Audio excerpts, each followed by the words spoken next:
Today's talk is the second in the series of webinars planned for the 2021. So we are in February, so this is our second talk. And it is my privilege to introduce Dr. Philippa Cohen as our distinguished speaker for today. Pip Cohen is an environmental social scientist with expertise in equitable governance of aquatic resources in the developing world.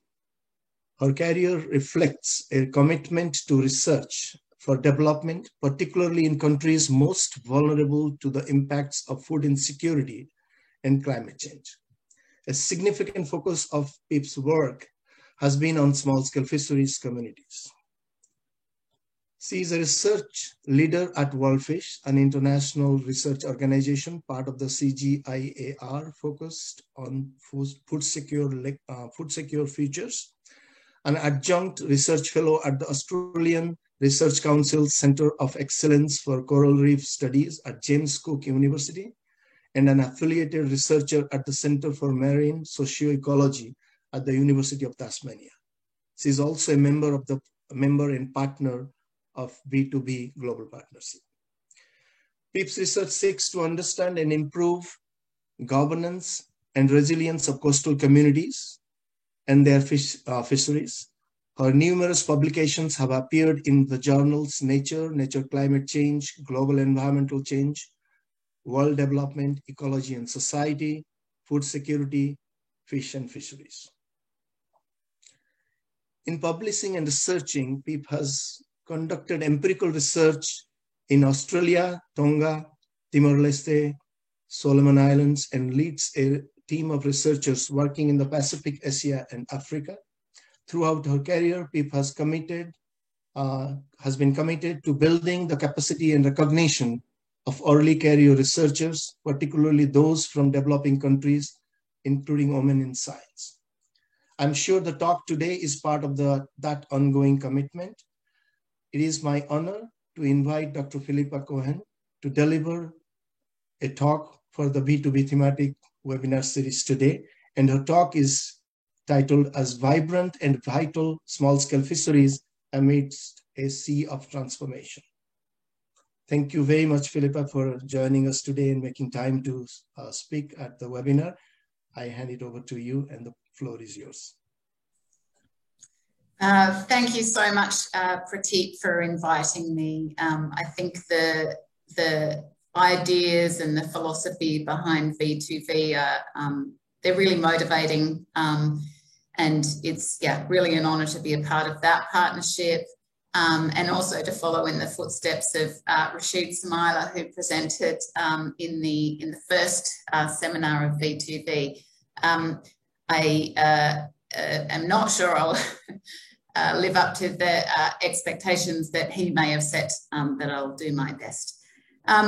The title of my talk is really inspired by Prateep and his idea around changing the way in which we view and understand, present and small-scale fisheries, but also changing also how our research can contribute to creating conditions that enable a shift from vulnerability to viability, where the situation is a vulnerable one. I guess I want to be clear on my position, which is as a researcher. So although I'm a researcher for development and in the way in which we work, we're committed to partner with governments, non-government organisations and civil society organisations. It is, I guess, important to state, the position you come from when you're talking about a sector in which so many people's livelihoods and lives are dependent and tied. So I come from that research perspective. I work, as Prateep said, sorry, I share my screen. Sorry.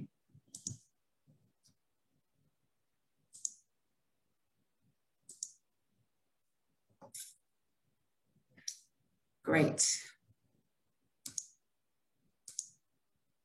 Sorry. Hold on a moment. I cannot see.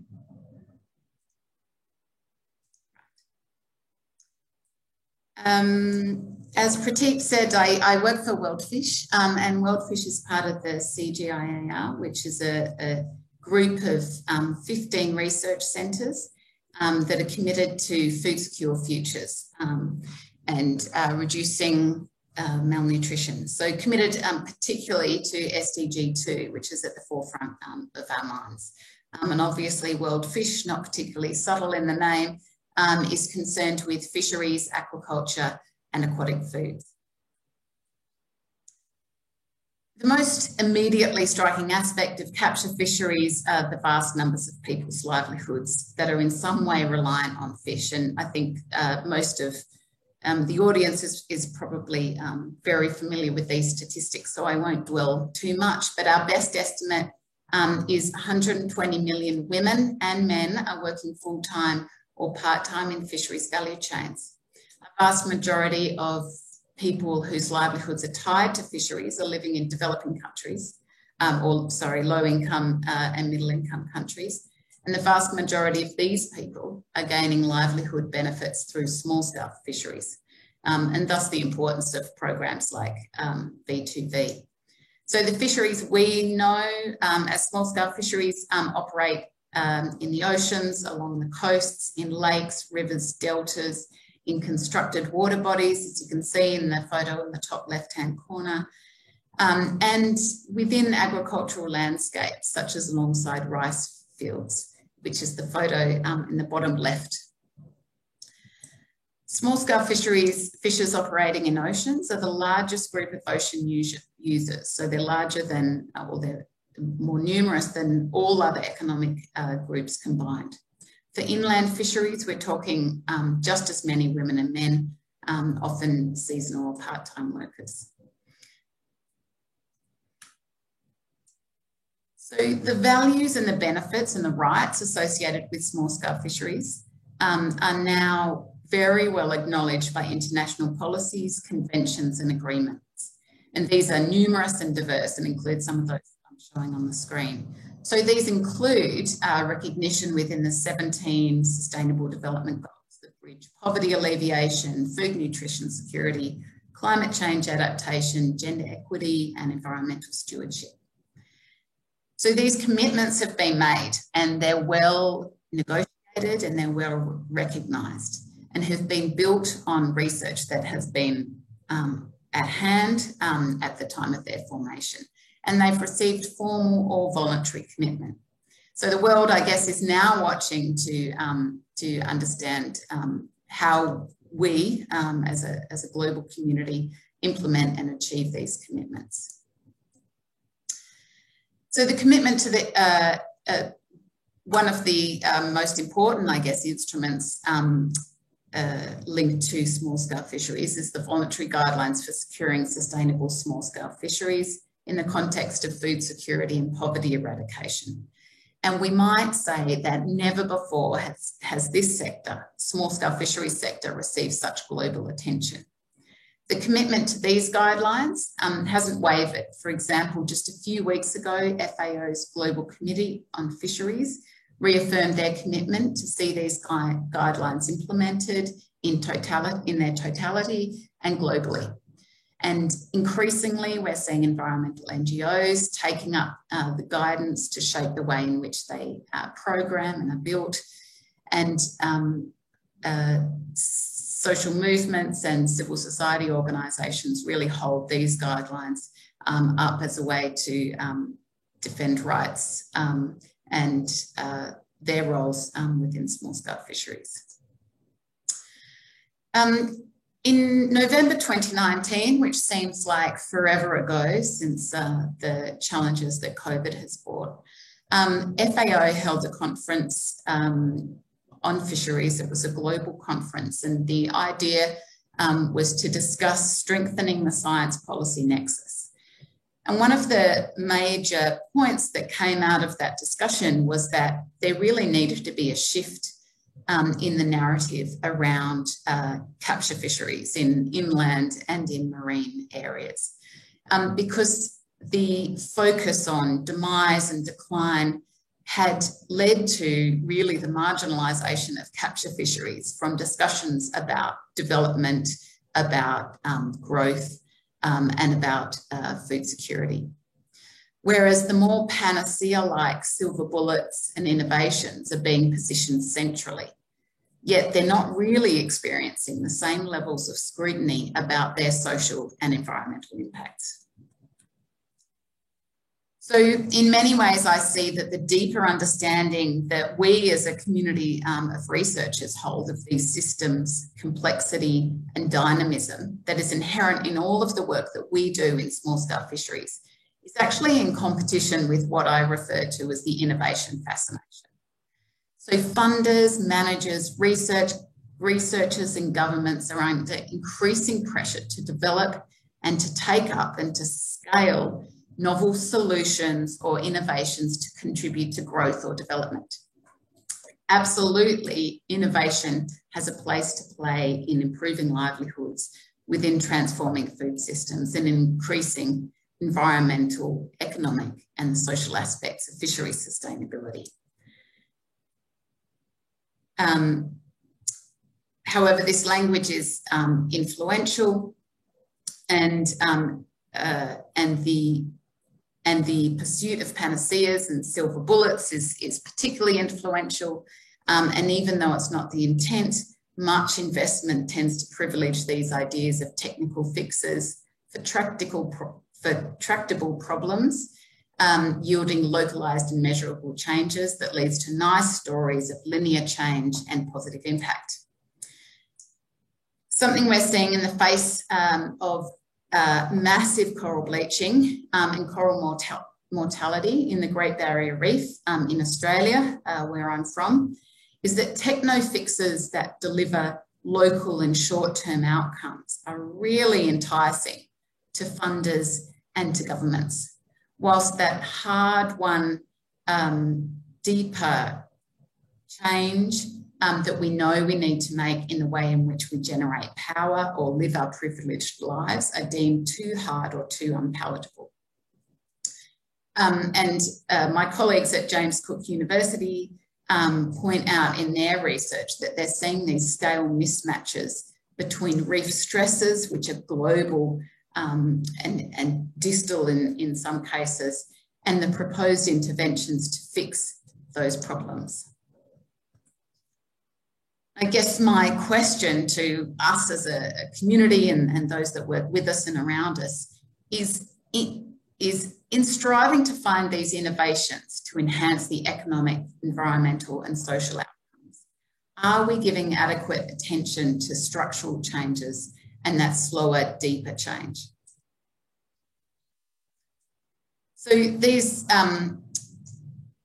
so I think these ways in which investment in development is enticed by silver bullets, panaceas and solutions means that we really need to change the way in which and communicate much more effectively the role, the values that small-scale fisheries provide to low and middle income countries in particular. And that need is particularly pressing with these global events and global initiatives in mind. One of the ways in which I think we can frame small-scale fisheries in a similar way to Pratik does in the V2V partnership is to consider small-scale fisheries amidst the SDGs. So the Sustainable Development Goals are the day-to-day lived experience of millions of women and men involved in small-scale fisheries. So our success or our failure in achieving or reaching or progressing the Sustainable Development Goals impacts on the day-to-day lived experience of millions of people. We know that the benefits that small-scale fisheries provide, and this is going to be particularly highlighted by the Illuminating Hidden Harvest initiative, which their report is due in November this year. The benefits that small-scale fisheries provide lay the foundations for many of the Sustainable Development Goals. The way in which the Sustainable Development Goals are measured is in terms of progress, but if certain developments happen, they could actually erode some of these foundations. I don't think we give sufficient attention to some of the changes that are happening that could be actually negative progress in the SDGs. They're not captured, that's not captured in the indicators of the SDGs. One of the other frames is, of course, and this is certainly not new, but I think needs to be much more powerful or powerfully stated, is that working with and enabling fishers and fish workers provides a pathway to achieve progress towards the SDGs, which is particularly potent when you can consider the number of factors we're talking about. So although I argue, and many would argue, that small-scale fisheries are receiving unprecedented attention in many policy domains and research domains, I think the community remains very uncertain about where small-scale fisheries and where small-scale actors in general, so small-scale actors in agriculture as well, will be situated amidst transformations. So the idea that transformations, or the word invokes positive change. So, for example, this, which I've stolen from the vision of the Nordic food system transformation, which views that a transformation in their food system would lead to the attainment of all the sustainable development goals. All will be well in that transformation and the way that it's navigated. I really love this paper by my good friend and colleague and V2V partner, Jesper Blythe, with an esteemed bunch of authors, but that really points us to some of the risks that are maybe not discussed overtly enough or avoided or planned for or mitigated in the way in which transformations might be playing out, might be planned for, might be funded. And I think we as researchers have a role in kind of understanding and maybe creating an environment that enables those risks to be mitigated and for transformations to be enabling.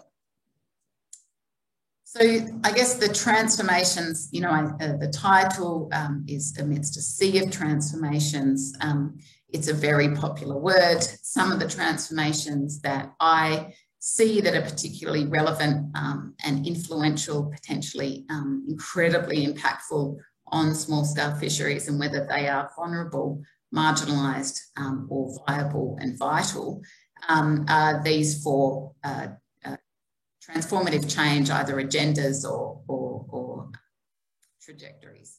And that is the blue economy and blue growth, climate change and the responses to climate change, food system transformation, and building back better or building forward better in response to COVID-19. I think some of the questions that are important for us as a community who have built a lot of knowledge around small-scale fisheries and some of the strategies and approaches to work with around small-scale fisheries in line with the small-scale fisheries guidelines are, firstly, what do we know about governance arrangements that can be carried into the blue economy? Can investments in climate change do a better job of reducing inequities and driving equality? What do we know of the value of small-scale fisheries that might see them central to a sustainable and nutritious future? And can system disruptions like COVID-19 be seen and taken up as an opportunity to break perpetuating inequalities, food insecurity, and unsustainable system attributes? So in the next part of the presentation, I want to discuss, I guess, some of the solutions or some of the research of my colleagues. I think I've counted, I'm including research from 18 different papers from the colleagues that I have the privilege of working with across the Pacific, across Asia and across Africa. And these pieces of research and are very relevant to answering these questions, but they're definitely not the only thing, and they're not the only answer to some of these questions, but they are at the forefront of my mind as I think about the work of my colleagues. So firstly, to start with the blue economy or blue growth agenda. So many researchers have contributed their ideas and concerns about the risks that the blue economy might present to smallholders, to small scale fishers. So those risks have been quite made quite clear in the literature. One of the questions, so the question I raised about the blue economy is what governance approaches might be available to take forward into the blue economy. And one of the governance approaches that is really central to the small-scale fisheries guidelines and to anyone really who's working on small-scale fisheries is co-management and collaborative management between government partners and fisheries actors. So this is a review that will be released within the next month, and I wanted to highlight the range of researchers that I had the privilege of collaborating with to pull this review together to understand really how is co-management performing in a variety of contexts in Asia. And is it still a viable option? Is it still relevant to today's challenges? So the review looked firstly at what published literature had to say. And so we looked across 105 different cases of co-management that were reported in 63 different reports. So just over half were presenting evidence from co-management performance in inland fisheries. So this would be one of the few bodies of literature, I think, that gets the balance right and isn't biased towards marine and coastal fisheries. So what this graph shows is that trends reported are generally positive.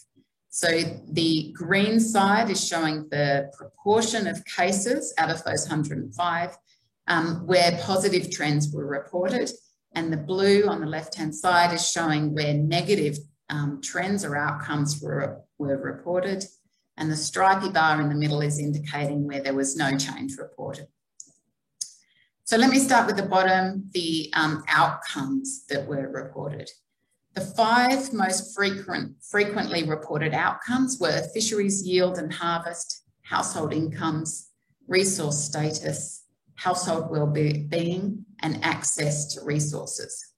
So you can see there the overall co-management appears to perform well for increasing fisheries yield in particular, household well-being, household income, and resource status. And then in terms of process, so particularly around inclusion, participation in governance. The 5 most frequently reported processes were participation, influence over decision-making, rule compliance, conflict resolution, and communication and information exchange. So the overall trends you can see, given they're largely green, were overwhelmingly positive, which suggests co-management performs exceptionally well for increasing both participation and compliance with rules.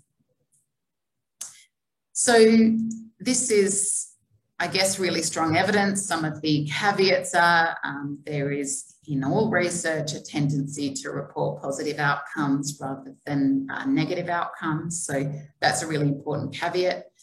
The other is, as a research community, I think we still need to develop a larger proportion of evaluations that are meeting really A-grade standards of qualitative and quantitative research, and the breadth of co-management and this full breadth of co-management outcomes that are really important, the social, economic, and ecological outcomes.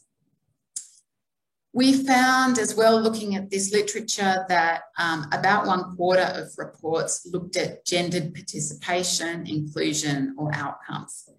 Actually, a quarter of reports that weren't gender blind is a pretty good outcome, which is sad to say. And there were signs that,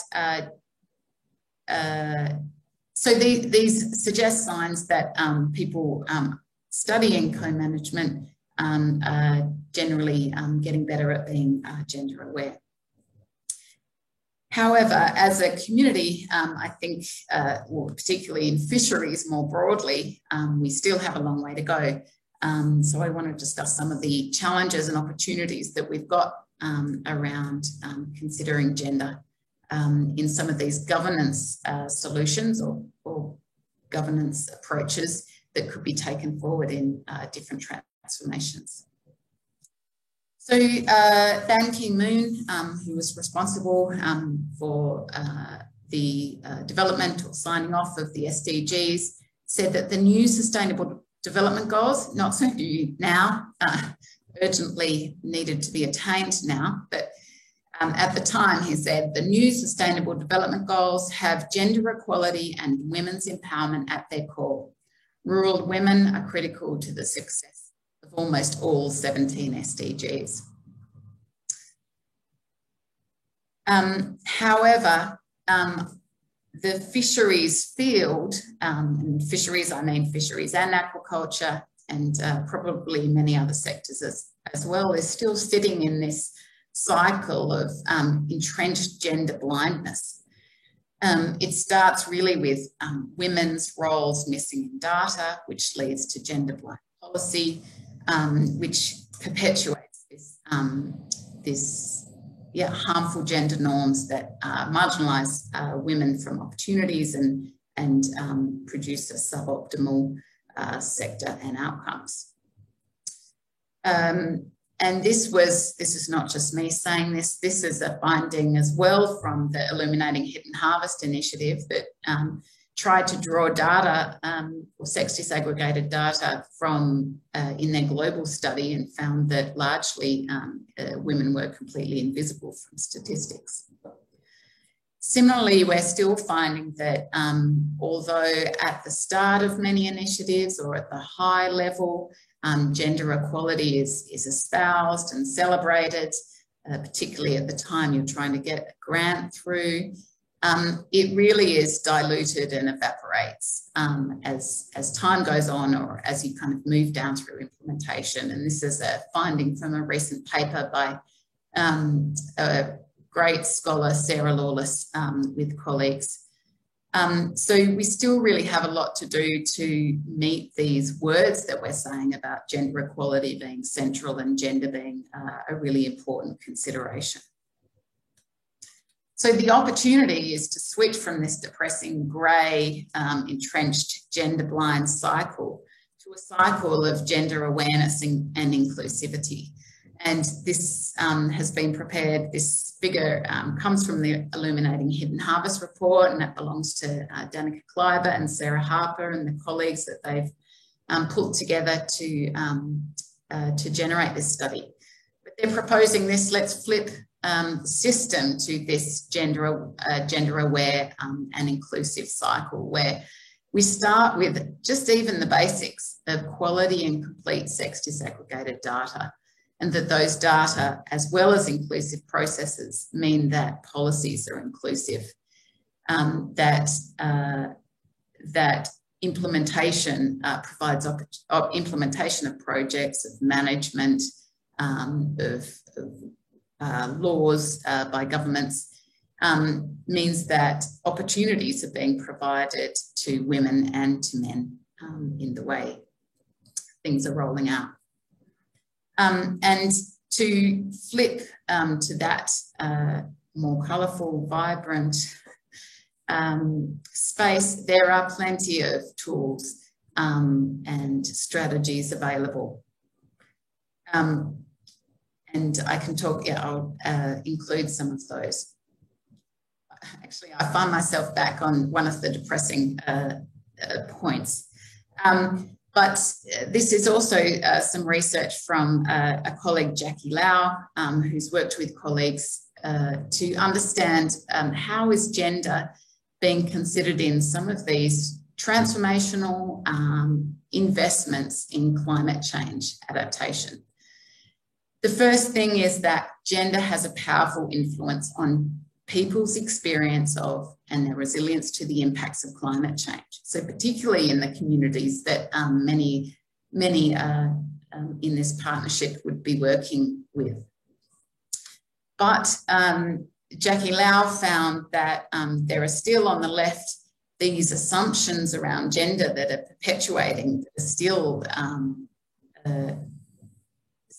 very resilient in a negative way in many of the investments made in climate change adaptation and much of the research trying to understand what adaptive capacity might look like and how you might move from vulnerability to viability in a climate change world. So the assumptions are that women are innately caring and connected to the environment.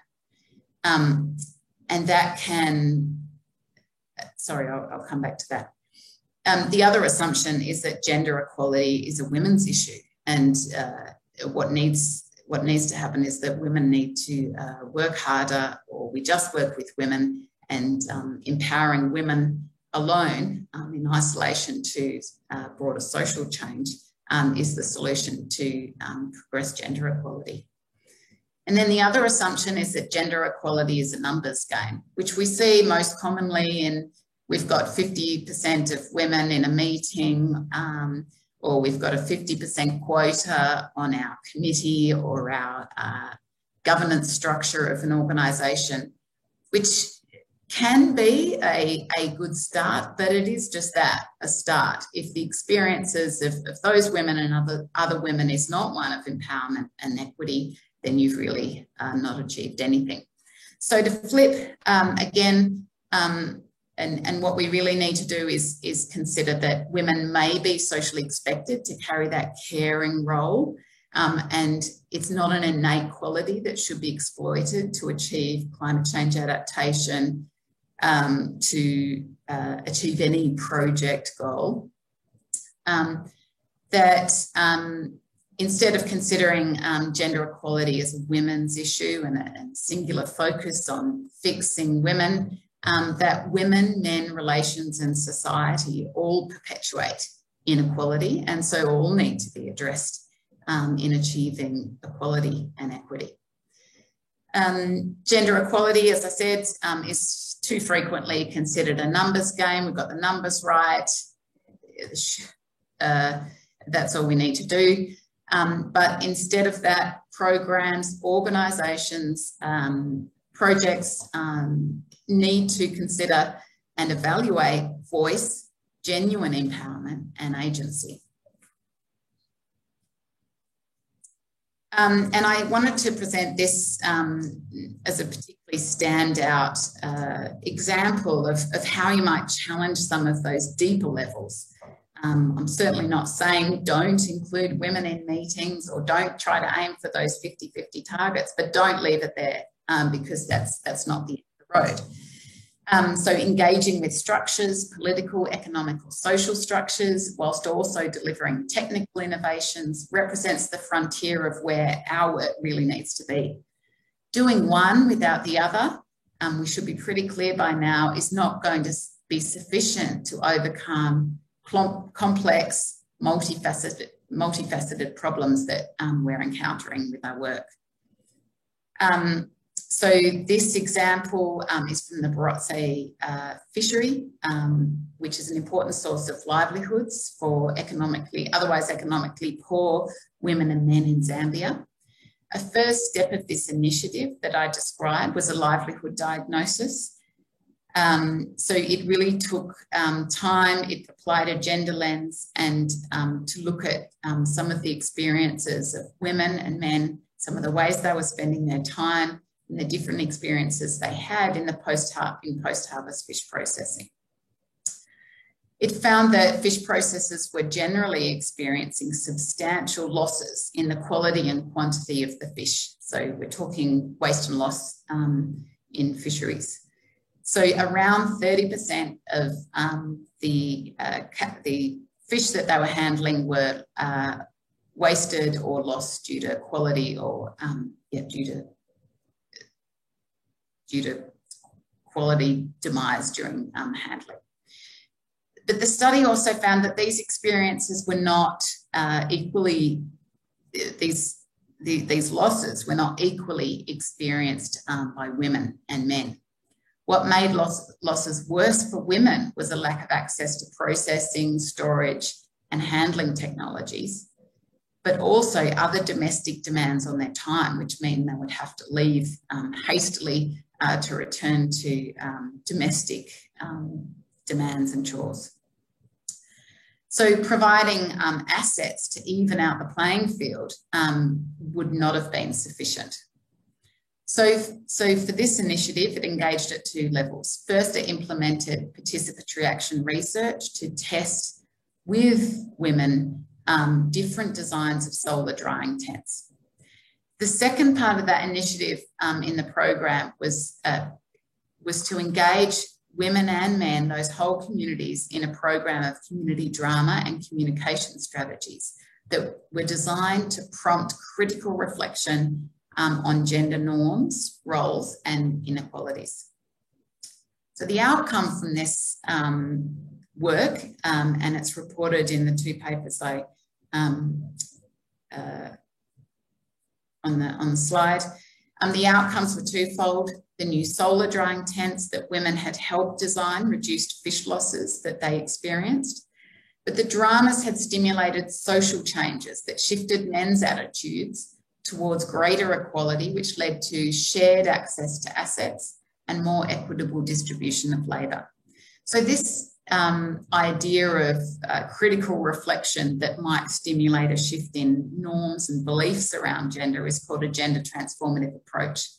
And it's now really gaining traction in agricultural, food and nutrition security and fisheries work as the forefront or as the frontier way to work on gender.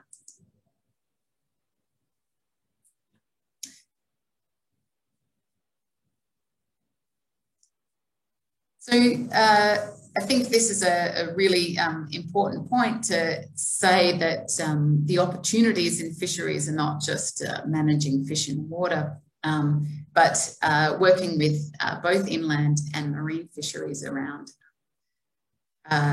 reducing waste and loss. So firstly, a shout out to freshwater fisheries because they're slipping through the net with data collection, of attention, of management attention, and investment as an opportunity to improve food and nutrition security. 65% of inland fisheries are underreported globally, so they're overlooked in these policy and investment areas. To link this back to Zambia's inland fisheries and the opportunity that exists if more interventions or more investment was made in reducing waste and loss. Zambia's fish waste and loss some estimates suggest 12%, some estimates suggest 35%.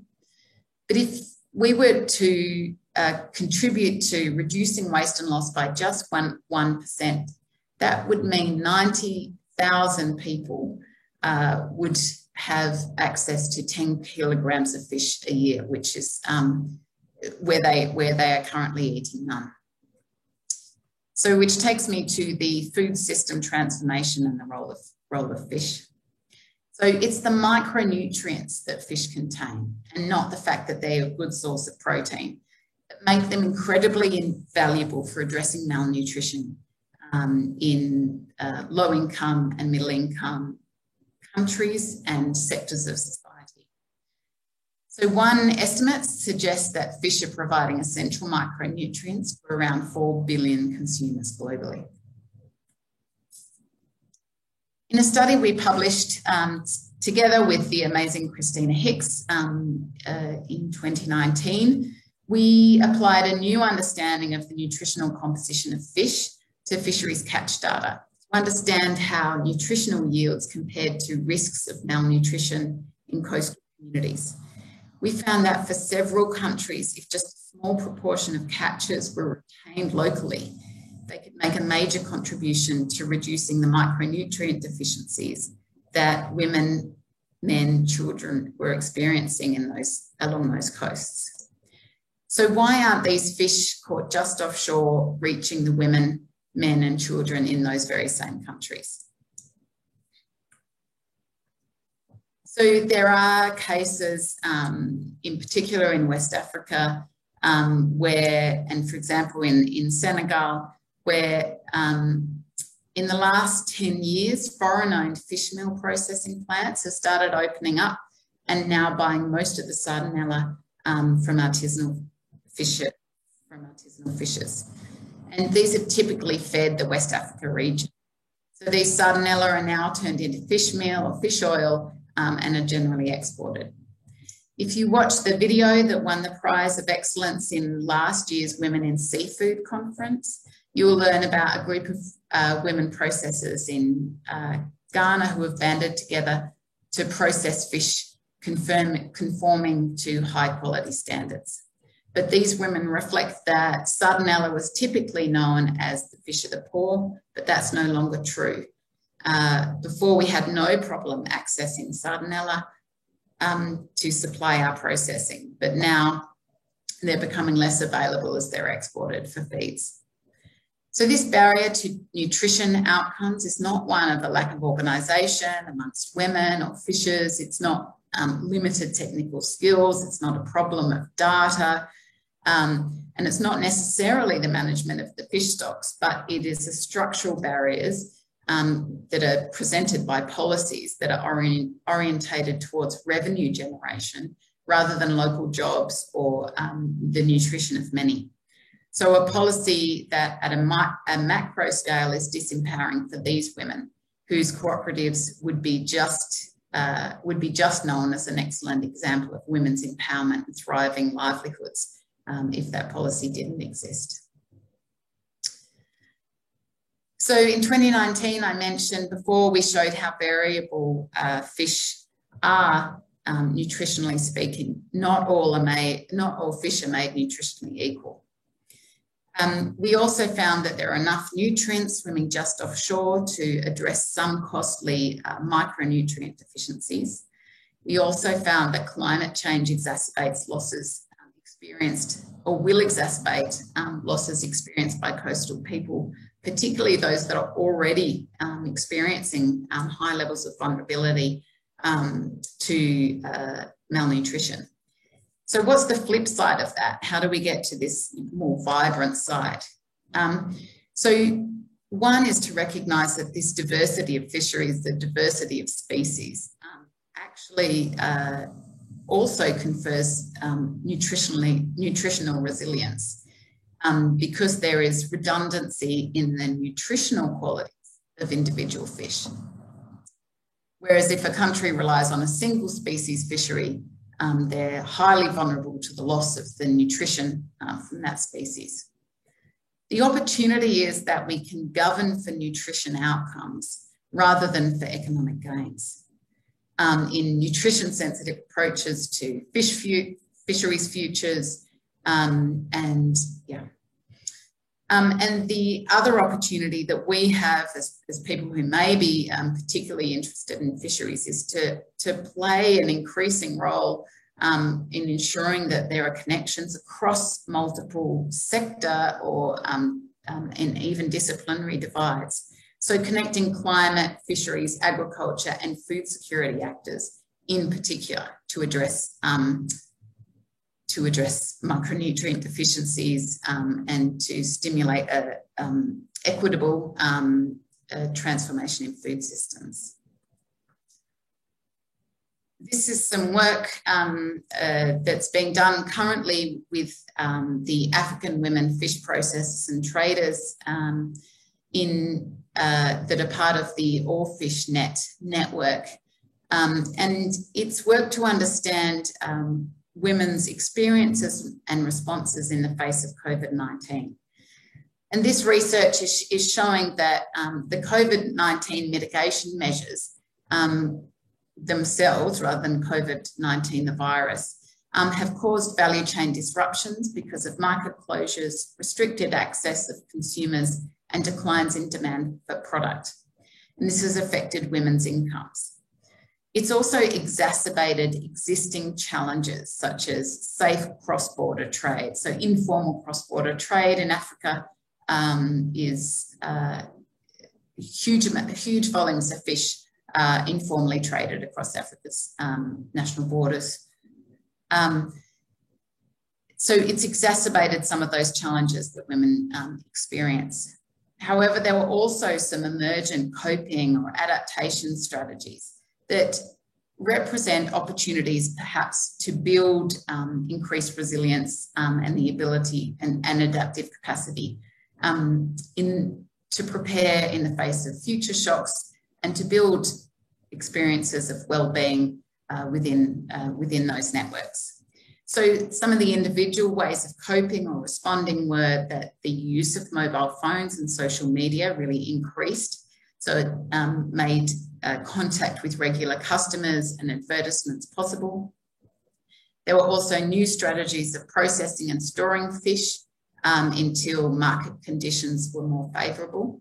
And then there were also collective ways of responding. So group lending to help pay immediate family expenses or to rebuild working capital, and to exploit new market opportunities due to the increased amounts of fish waste.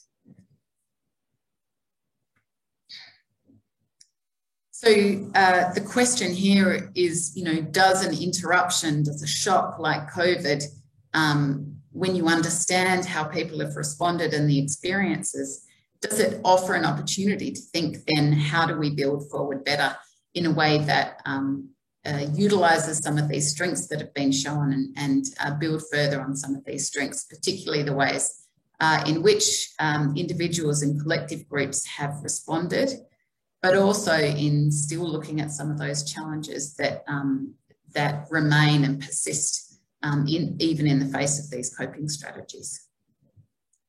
So I think these are three questions that I think we as a group can reflect on and need to regularly return to over the years when we consider how small-scale fisheries might move from vulnerable to viable in certain contexts. So what do we know about governance and research that can be or should be carried into an inclusive blue economy and climate changed world? So, for example, what is the relevance of co-management? Do we need to rethink it? We currently think of it largely around a community. Do we need to rethink how co-management can be applied? The second question is, where do we need to radically rethink what small-scale fisheries might look like in these transformed systems? And the other is, in what way do researchers and those working with us and around us have any agency in the degree to which smallholders, small-scale fishers and smallholders in agricultural sectors, the degree to which they will be central or marginal in transformations? The point I want us to reflect on as well is what do we have to offer perhaps even outside of the small-scale fisheries sector? I think because small-scale fisheries researchers are dealing with challenges of the commons and social ecological systems, small-scale fisheries, human and the ecology side, that we are considering small-scale fisheries as a social ecological system is really inherent and has been inherent in the way in which we've been working for a long time.